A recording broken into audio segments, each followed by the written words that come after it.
You're not ready for investment. Here's what you're missing. Hi, my name is Lusia Donovan, but you can call me Lou. I started my first business at 19, and now I run and own 6 businesses, one of which I help entrepreneurs, just like you, set the foundation for their business. By the end of this video, you'll know how to effectively prepare your business for investment by organizing your financials, strengthening your legal foundation, and refining your business plan.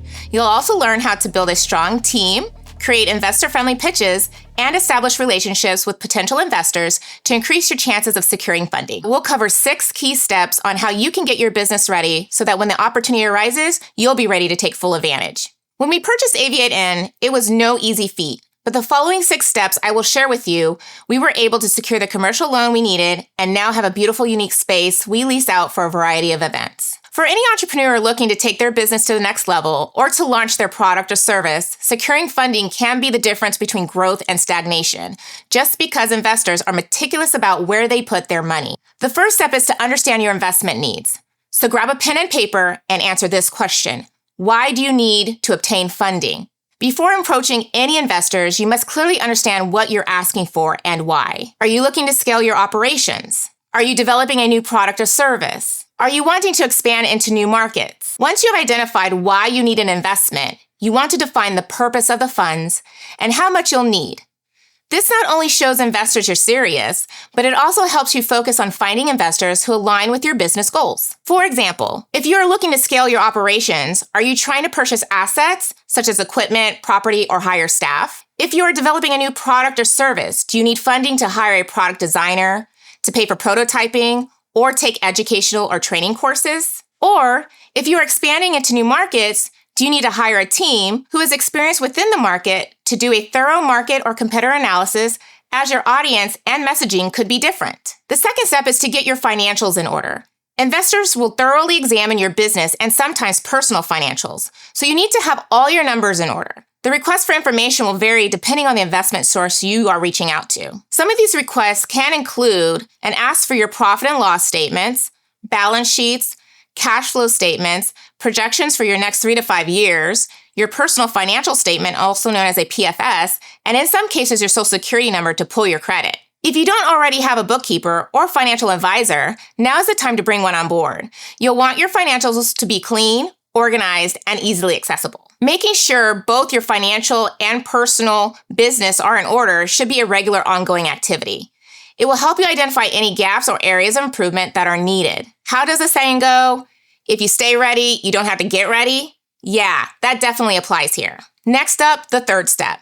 You need to perfect your business plan and pitch. A well-thought-out business plan is so important, and my step-by-step guidebook, Profit Pursuit, The Entrepreneur's Guide to Starting a Business, is all about helping you do just this. Investors want to know that you have a clear path to success. Your business plan should include an executive summary, your business overview, which should highlight your long-term vision, your market and competitor analysis, information about your management and operations team, even if it's just you and businesses you contract with to provide professional services to fill out your team, any social impact that your business is committed to, your risk, mitigation, and contingency plans, and finally, your financial analysis where you'll demonstrate the potential return on investment, also known as your ROI. Make sure your business plan is investor-friendly, meaning it highlights the growth potential and scalability of your business. Want a pro tip? Convert your business plan into a pitch deck with visuals and provide that to potential investors upon request instead. It's easier to follow, especially when you're dealing with a large amount of information, and you can highlight the information you need them to focus in on. You can always attach or link your full business plan in the appendix so they can refer to it if they need more information. Also, it comes in handy during those first initial meetings when you are communicating your vision, value proposition, and how the investment you are seeking will accelerate or assist in your business's growth. Fourth step is making sure your legal foundation is strong. What do I mean by that? Investors will check if your business is legally sound, so it's imperative to make sure that all your legal documentation is in place. This includes business registration and licenses, operating agreements, contract with employees or partners, or even your suppliers, intellectual property protections such as trademarks, patents, etc., are in place and that you have compliance within the industry regulations if it's applicable to your business. This not only builds trust, but also reduces risk for investors and boosts investor confidence in you and your business. Fifth step is to ensure that you have a strong team. Investors don't just invest in products or services, they invest in people. Show them you've built a team that can execute your vision. Highlight the strengths of your leadership team, their experience, and how they'll help you drive the business forward. This shouldn't be a problem to do because you have already shown this detailed out in your business plan, right? Demonstrating your capacity to expand your team with key hires as the business grows will give your investors confidence that you have thought this through. And finally, the sixth step is networking and building relationships with your investors.